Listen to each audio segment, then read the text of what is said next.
তাদের দাবি অনুসারে সংস্কার এবং বিচার চারটি সংসদীয় আসন নিয়ে কক্সবাজার জেলা। দেশের সর্বদক্ষিণের এই জেলাটি বিএনপি ও বাংলাদেশ জামায়াতে ইসলামীর ঘাঁটি হিসেবেই দীর্ঘ বছর ধরে পরিচিত। সাধারণত অনিয়ম, প্রতারণা ও ভোট ডাকাতির আশ্রয় না নিলে জেলার চারটি আসনের প্রত্যেকটিতে বিএনপি জামায়াতের প্রার্থীরা জয়ী হয়ে আসেন। তবে সেটা অবশ্য জোটবদ্ধ নির্বাচনে। এবার কিন্তু সেই চিত্র ভিন্ন। বিএনপি জামায়াতের প্রার্থীরা এবার নির্বাচনে আলাদা হয়ে লড়বে। সেই সমীকরণে ভোটের মাঠে আধিপত্য কেবল বিএনপিরই। সাংগঠনিকভাবে জামায়াতে ইসলামী শক্ত অবস্থানে থাকলেও ভোটের মাঠে তার কতটা ছাপ রাখতে পারবে দলটি তা এখন আলোচনায়। যদিও এবার চারটি আসনেই জামায়াতে ইসলামী ভাগ বসাতে চায় বিএনপির ভোট ব্যাংকে। খেয়াজ নিয়ে দেখা গেছে, কক্সবাজার জেলার চারটি আসনে অনেক প্রবীণ ও নবীন মুখের সম্ভাবনা দেখা গেলেও সবটি আসনেই মূল লড়াই হবে বিএনপি ও জামায়াতের প্রার্থীদের মধ্যে।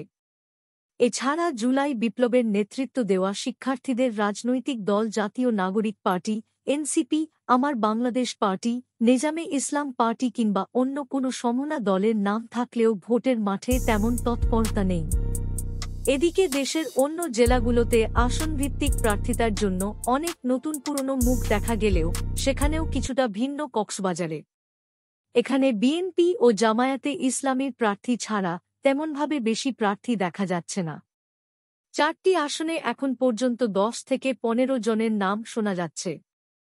জেলার বৃহত্তর উপজেলা চকরিয়া আর উপকূলীয় উপজেলা পেকুয়া নিয়ে কক্সবাজার বিয়োগ 1 আসন।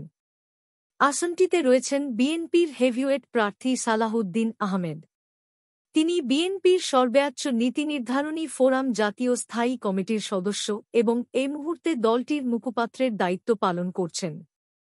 বিএনপির চেয়ারপারসন ও সাবেক প্রধানমন্ত্রী বেগম খালেদা জিয়া সরকারের প্রথম মেয়াদের সহকারী একান্ত সচিব থেকে রাজনীতির মাঠে আসা সালাহউদ্দিন আহমেদ এই আসনে একবারের জন্য হারেননি। ফ্যাসিবাদী আওয়ামী লীগের 16 বছর বাদ দিলে তার আগের একটি নির্বাচনেও হারেননি তিনি। রাজনৈতিক মামলাজনিত কারণে তিনি নিজে প্রার্থী হতে না পারলেও এই আসন থেকে প্রার্থী হয়েছিলেন তারই সহধর্মিণী হাসিনা আহমেদ, তিনিও হারেননি। এসব কারণে আসনটিতে সালাহউদ্দিন আহমেদকে মনে করা হয় অপরাজেয়। এবারও এই আসনে বিএনপি থেকে প্রার্থী হচ্ছেন Salahuddin. Immigration to Canada. We provide the best quality service and solution for Canada immigration. Please visit our website and contact for details.